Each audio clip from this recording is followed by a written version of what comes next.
was uncertainty last week when the rand weakened slightly amid what some economists viewed as uncertainty over the election outcome. So days later, and results are out now. Where do things stand? Let's speak to Tshepo Mongoai, who's our economics editor, joining us live now. Tshepo, thank you so much for your time. I mean, last week when you and I were talking about, the shocks to the currency, as a number of people are saying, okay, the rand is weakening, what does it mean? But then it bounced back. And of course, this was attributed to by some to just, uncertainty over the election outcome. Results are out. How are things looking? Well, this morning, of course, we've seen some rebound, not just in terms of the local currency, but also on our JSE. And of course, there's some optimism and confidence that's returning, although, of course, international factors still somehow or affect our markets, because as a small and open economy, there will always be those external factors.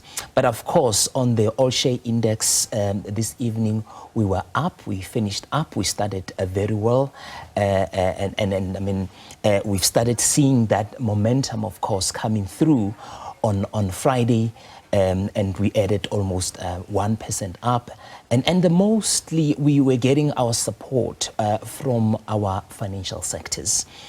We know last week it was almost like the opposite of what happened last week. Financial sectors were hammered severely. Now we're seeing them coming back strongly and really pushing up the JSE. However, on the downside, resources stocks, they were kind of dragging the JSE down. We've seen the likes of Sasol down 6%, Northam almost 4% down. And of course, the strength that we're seeing in the rand is really affecting those commodities counters, because we know if it's strengthening, they're getting less for what they produce, which is in dollars, and they convert it to the rand that is getting stronger. So of course that is a bit of an impact. But I think the issue of the financials, they're quite volatile and they're very sensitive to any developments. And I'm sure there is some activity to sort of regain some of the lost ground that we've seen on Thursday. Whether that will continue, that's still a big question, because there's so much volatility that is in our markets. Our bonds as well, the yields have gone up, pointing to a kind of risk that the investors are actually seeing in our markets. And of course, the Minister of Finance did say yesterday that they won't be reckless when they choose a coalition partner, and he's quite confident that there will be continuity in the country's policy going forward, and there shouldn't be any concern. And I suppose, Tshepo, I mean, you talk about this issue of coalitions. A number of political analysts are envisioning different scenarios, and these different scenarios, of course, may not only spell trouble, but also the possibility of the ANC also making some concessions, and these other parties making concessions as well. How much of uncertainty is also there on that front, despite what the minister is saying? I think absolutely concessions will be made. It will be a give and take, as it is. But I think what is important is we have to look at the interest of the country. We have to look at factors that, of course, will change how the international investors look at us. We'll have to, as the point that I've made, look at the commitment that we've made to our creditors in terms of putting our finances on a sustainable footing, and ensure that we reduce things like our debt deficit, our debt to GDP. There are all those factors that we've committed to ensure that the promise that we've made to ensure that we've got a sustainable supply of electricity, we continue on those paths.